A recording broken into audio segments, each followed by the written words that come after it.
Hello friends, कैसे हैं आप सब लोग। तो आइए आज हम नेक्स्ट टॉपिक की ओर बढ़ते हैं। हमारा टॉपिक है स्पीकिंग स्किल है, जो आज हम इसके बारे में डिस्कस करेंगे। पिछली मैंने 4 वीडियोस के अंदर आपको बताया था लिसनिंग स्किल क्या होती है। तो आज हम इस टॉपिक की ओर बढ़ेंगे और जानेंगे स्पीकिंग स्किल क्या है। स्पीकिंग हमारी लाइफ के अंदर क्या है। जब हम अपने विचार, हम अपनी फीलिंग्स को किसी दूसरे के सामने शेयर करते हैं, हम अपने विचारों को किसी के सामने बोलना चाहते हैं, अगर हमारे पास ये स्किल ही नहीं है तो हम कैसे बोल पाएंगे। तो इसके लिए हमें कुछ प्रैक्टिस करनी पड़ती है, कुछ ड्रिल्स करना पड़ता है, किसी अच्छे मॉडल की लैंग्वेज को सुनना पड़ता है, तब हमारी स्पीकिंग क्या होती है, बढ़ती है। और जब हम कुछ वोकैबुलरी को सीखते हैं और उसके बाद उस वोकैबुलरी को सीखने के बाद उसको अप्लाई करते हैं, और इससे हमारी जो स्पीकिंग स्किल है वो एक बेहतर बन सकती है। तो आइए हम पूरी डिटेल के अंदर जानेंगे स्पीकिंग स्किल के बारे में। तो बढ़ते हैं। स्पीकिंग स्किल जो है, एग्जाम के अंदर आपसे पूछा जाता है प्रोडक्टिव स्किल कौन सी है, एक्सप्रेसिव स्किल कौन सी है, ऑरल क्या होता है। तो ये याद रखें, इनमें से 3 क्वेश्चन बन सकते हैं। स्पीकिंग को प्रोडक्टिव बोला जाता है, एक्सप्रेसिव बोला जाता है और ऑरल। ऑरल सुनने के साथ रिलेट होता है।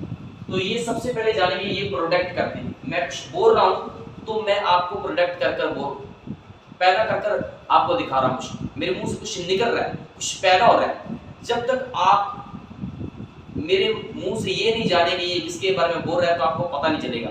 तो इसलिए स्पीकिंग के अंदर क्या, ये प्रोडक्ट होता है, एक्सप्रेस होता है, किसी चीज को प्रकट करना होता है, किसी को दिखाना होता है। जब हम खुलकर किसी को दिखाते हैं तो किसी को पता चलता है। जब तक हम दिखाते नहीं है, हम एक वीडियो नहीं दिखाएंगे, किसी को पता नहीं चलेगा।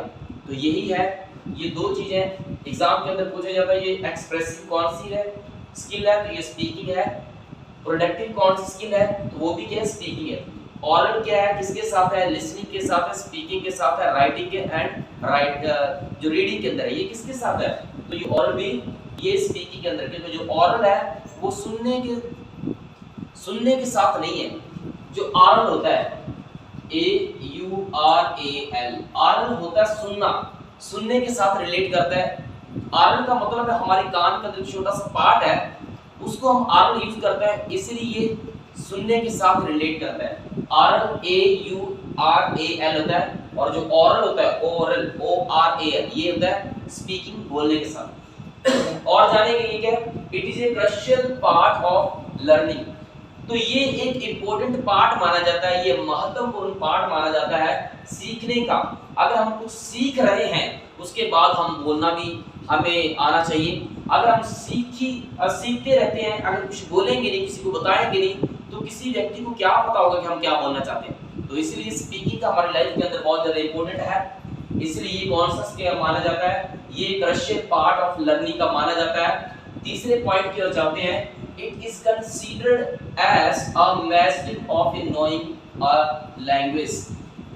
अगर हमारे पास स्पीकिंग है तब हम एक भाषा को किस हद तक बच्चे ने सीखा है, तो हम ये पता लगा सकते हैं कि बच्चे ने कितना सीखा है। अगर टीचर क्लास के अंदर बच्चे को पढ़ा रहा है, पढ़ाने के बाद अगर टीचर जानना चाहता है कि बच्चे ने किस हद तक सीखा है, तो वो कैसे पता लगाएगा कि बच्चे ने कितना सीखा है। वो बच्चे का मेजर करेगा। मेजर कैसे, बच्चे से क्वेश्चन पूछेगा, जो उसने टॉपिक करवा दिया है, बच्चे को क्वेश्चन देगा कुछ लिखने के लिए, उससे ये पता चल जाता है कि उसका जो डेवलपमेंट है वो कितना हो चुका है। तो यही है स्पीकिंग, वो स्किल होती है जिसके बीच हम एक बच्चे का एक मेजरमेंट कर सकते हैं कि बच्चे ने किस हद तक सीखा है। तो ये मेजरिंग के साथ भी जाता है। इससे हम बच्चे की भाषा के बारे में अनुमान लगा सकते हैं, एक गेस कर सकते हैं कि बच्चे ने कितना सीखा है। तो कैसे होगा, हो सकता है कि हम मेजरिंग के बीच हम बच्चे की डिस्कशन करवा सकते हैं। एक दूसरे के साथ बच्चा जब डिस्कस करता है तो बच्चे का पता चलता है कि बच्चा कितना सीख चुका है। तो ये इसके अंदर ही आता है मेजरमेंट करने का।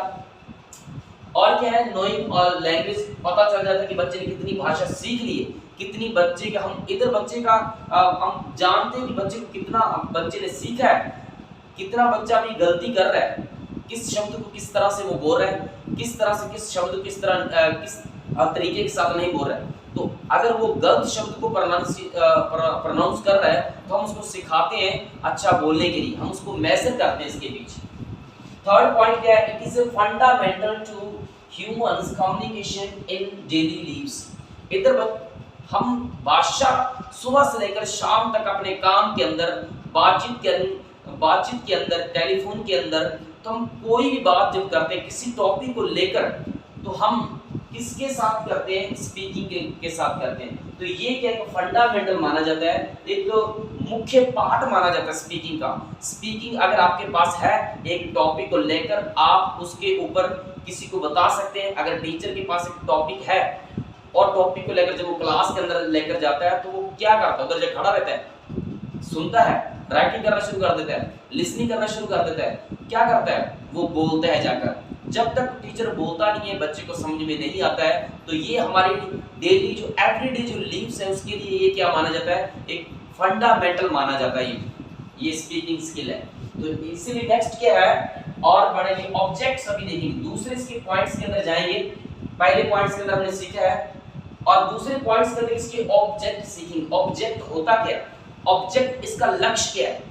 एक भाषा हम स्पीक करते हैं, स्पीक करने का लक्ष्य क्या है, लक्ष्य का मतलब उद्देश्य क्या है, क्यों हमें ये बोलना चाहिए, हमारे लिए कितनी ये आवश्यक है, तो ये जानेंगे इसके objects of teaching a speaking. एक भाषा को टीच करने के ऑब्जेक्ट क्या होते हैं, कि बच्चे को हम करवा रहे हैं, क्यों करवाते हैं, कि वो बच्चा अच्छा बोल सके, अपनी फीलिंग्स को, अपने दुख को, अपने सुख को किसी के सामने शेयर कर सके।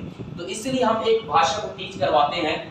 तो to converse freely on a topic, बच्चा अच्छे तरीके के साथ एक टॉपिक के ऊपर क्या कर सकता है, कन्वर्स कर सकता है। कन्वर्स करने का मतलब होता है बातचीत करना, कन्वर्सेशन करना होता है। तो यही होता है, इसका ऑब्जेक्ट क्या है, पहला ऑब्जेक्ट है कन्वर्स करता है फ्रीली, आजादी के साथ एक टॉपिक के ऊपर। अगर बच्चे को आप टॉपिक देंगे, आपने इस टॉपिक को तैयार करना है, उसके बाद उसको बोलना है, तो बच्चा अच्छे तरीके से क्या करेगा, बोल पाएगा। एवरीडे लाइफ, हर दिन के अंदर क्या करता है बच्चा, सबसे ज्यादा बोलता है, लिखता भी कम है, सुनता और स्पीकिंग करना ज्यादा करता है।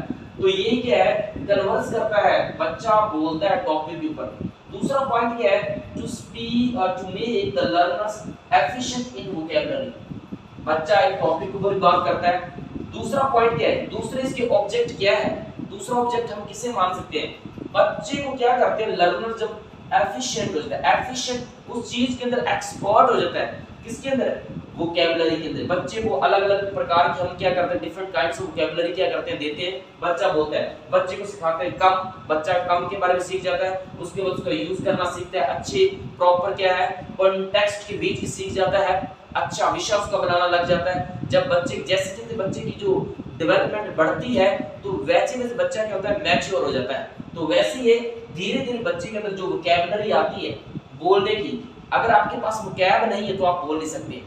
तो अगर बच्चे को सिखाएंगे, आना है, जाना है, खाना है, पीना है, तो ऐसे बच्चे का डेवलपमेंट होता रहता है। अगर बच्चे को आप एक भाषा सिखाएंगे नहीं, बोलने नहीं सिखाएंगे, उस शब्द को कैसे बोला जाता है, तो वो अपने विचारों को किसी के सामने रख नहीं सकता है।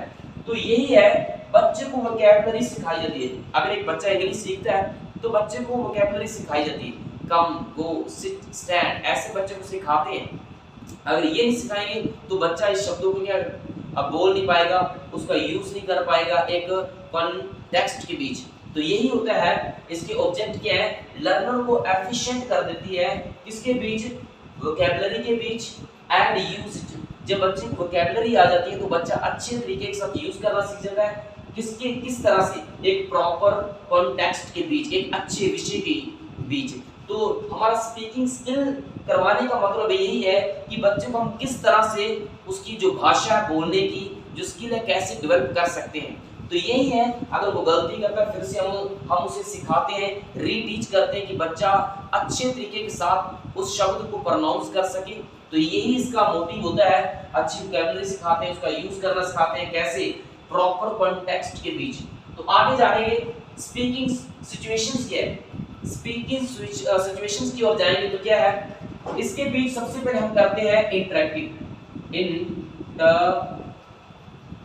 इंटरेक्टिव स्पीकिंग क्या होती है। मान लीजिए दो व्यक्ति हैं, ये दो व्यक्ति आपस एक दूसरे से बात कर रहे हैं, इसको कुछ डाउट है इससे पूछेगा, अगर इसको कोई डाउट है इससे पूछेगा। तो दो व्यक्ति जब आमने सामने होकर बात करते हैं उसको क्या बोलते हैं, इंटरेक्टिव स्पीकिंग बोलते हैं। इधर बच्चे के पास चांस होता है, बच्चा कुछ पूछना चाहता है पूछ सकता है, बच्चा इधर फीडबैक दे सकता है। इंटरेक्टिव में बीच गया, बच्चा फीडबैक देता है, बच्चे के पास चांस होता है, बच्चे को कोई डाउट लग रहा है तो बच्चा पूछेगा।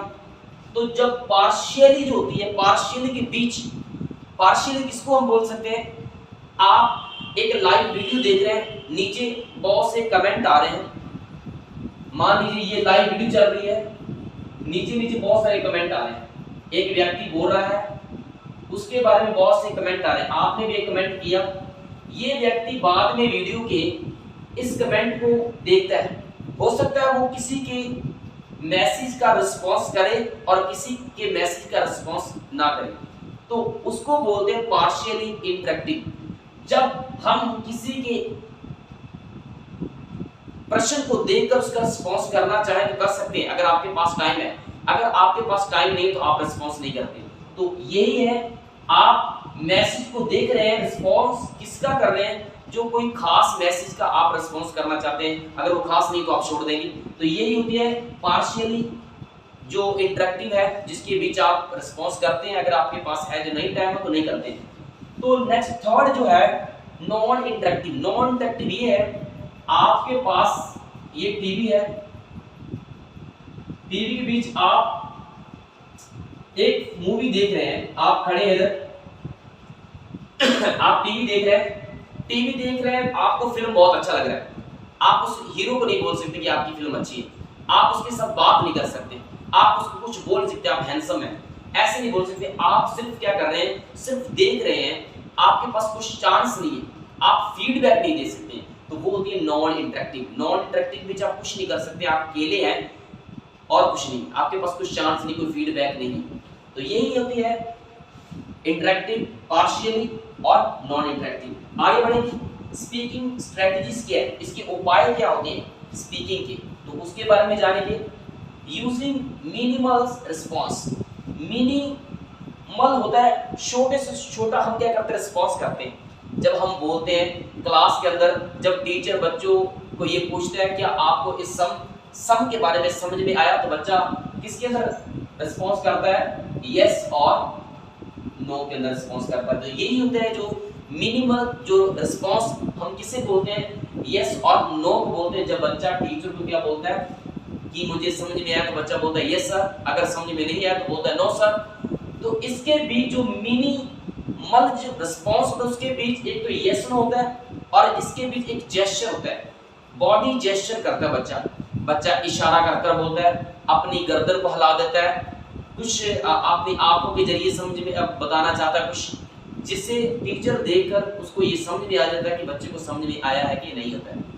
तो यही होती है मिनिमल रिस्पांस के अंदर, यही है यस नो है, बॉडी जेस्चर होता है कि हम किसी को बताना चाहते हैं अपने इमोशन के साथ, हमारे अपने कुछ सिग्नल देकर किसी को बताना चाहते हैं तो उसको बोलते हैं।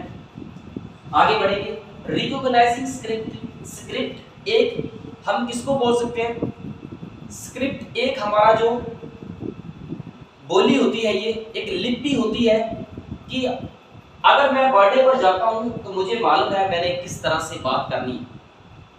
मैं आपको रिकॉग्नाइजिंग स्क्रिप्ट के बारे में बताना चाहता हूं कि जब हम बर्थडे पर जाते हैं तब हम उस टाइम कौन से शब्द यूज करते हैं, जब हम मैरिज पर जाते हैं उस समय हम कौन से शब्द यूज करते हैं, जब हम क्लास के अंदर जाते हैं तब हम कौन से शब्द यूज करते हैं, जब हम किसी मृत्यु के ऊपर जाते हैं, अगर किसी व्यक्ति की डेथ हो जाती है तो हम उधर जाते हैं कौन से वर्ड यूज करते हैं, जब हम अपने दोस्तों के साथ बात करते हैं उस समय हम कौन से शब्द यूज करते हैं, जब प्रिंसिपल के हम ऑफिस के अंदर जाते हैं कौन से वर्ड यूज करते हैं। तो वही है, बच्चा इस शब्दों को सीख जाता है कि उसने किस सिचुएशन के ऊपर कौन से शब्द यूज करने हैं, किस तरह से बोलना है, बच्चा सीख जाता है, उस स्क्रिप्ट को, उस लिपि को समझ जाता है। तो स्क्रिप्ट को हम लिपि भी यूज करते हैं, उसको पता है मैंने कौन से शब्द किस जगह पर यूज करने। मान लीजिए बच्चा जैसे घर पर बोलता है वैसे स्कूल में नहीं बोलता है, और जैसे स्कूल में बोलता है वैसे घर पर नहीं बोलता है,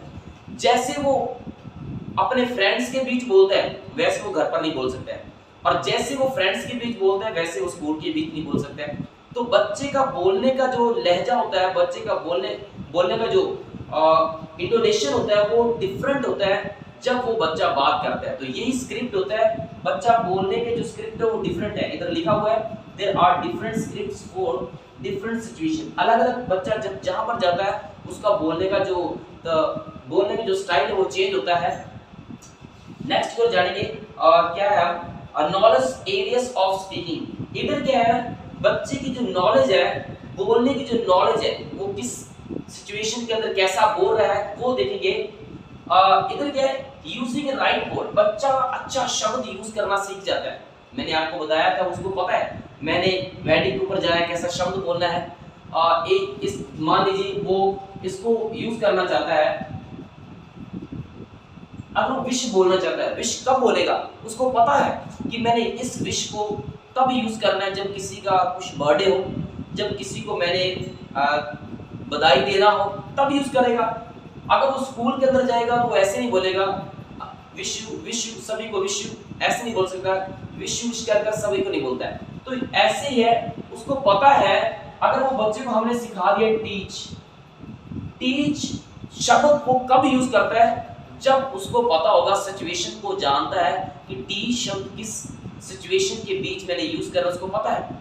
विश मुझे किस जगह पर यूज करना है, तो वो right word at A right place पर क्या यूज करना क्या होता है सीख जाता है। तो यही है। इसके बाद बच्चे को उस एरिया के अंदर नॉलेज आ जाती है कि मैंने जो शब्द यूज करना है वो मैंने किस एरिया के अंदर कौन सा वर्ड यूज करना है, तो उसका जो डेवलपमेंट हो जाता है स्पीकिंग के अंदर। वोकैबुलरी यही होती है कि जो हम सीख रहे होते हैं किस तरह से वर्ड यूज करना है, किस तरह से वर्ड यूज नहीं करना है। नेगेटिव वर्ड किस जगह पर यूज करना है, पॉजिटिव वर्ड मैंने किस जगह पर यूज करना है, ये सीखता है। कैसे सीखता है, in the right order with the correct pronunciation. बच्चा सीख जाता है, उसकी प्रोनाउंसिएशन सीख जाता है। अगर विश है उसको पता है इसका प्रोनाउंसिएशन क्या है, विश है, इसको वॉइस थोड़ा बोलेगा, नहीं बोल सकता। टीच को टेक नहीं बोल सकता है, तो इसको उसका प्रोनाउंसिएशन पता चल जाता है कि मैंने इस वर्ड को कैसे यूज करना है, किस जगह पर यूज करना है, और इसका बोलने का जो तजर्बा है कैसे है, कैसे मैं इसको बोल सकता हूँ, इसका प्रोनाउंसिएशन निकालना सीख जाता है। तो यही होता है। नेक्स्ट इसके फंक्शन, 6 पॉइंट जो लास्ट आखिरी पॉइंट है वो है फंक्शन। बच्चा इंटरेक्शन करना सीख जाता है, वो कैसे किसी दूसरों के बीच जाएगा, इंटरेक्शन करेगा। तो यही है स्पीकिंग के अंदर जो मैंने आपको बताया है, स्पीकिंग हमारे लिए क्यों है, किस तरह हम यूज कर सकते हैं, इसके बीच इंटरेक्टिव, नॉन इंटरेक्टिव और पार्शियली इंटरेक्टिव आता है, और इसके बारे में क्या प्रोडक्टिव है और एक्सप्रेसिव है और ऑरल आता है। ये हमारी लाइफ के अंदर एक इम्पोर्टेंट पार्ट माना जाता है, जिससे हम अपनी फीलिंग्स को क्या कर सकते हैं, दूसरे के सामने एक्सप्रेस कर सकते हैं, बता सकते हैं। तो मैं आशा करता हूँ आपको इस टॉपिक के अंदर भी कुछ समझ में आया होगा, और मैं चाहता हूँ कि आप इसको लाइक करें और देखें, और मिलते हैं नेक्स्ट वीडियो के साथ। तब तक गॉड ब्लेस यू ऑल।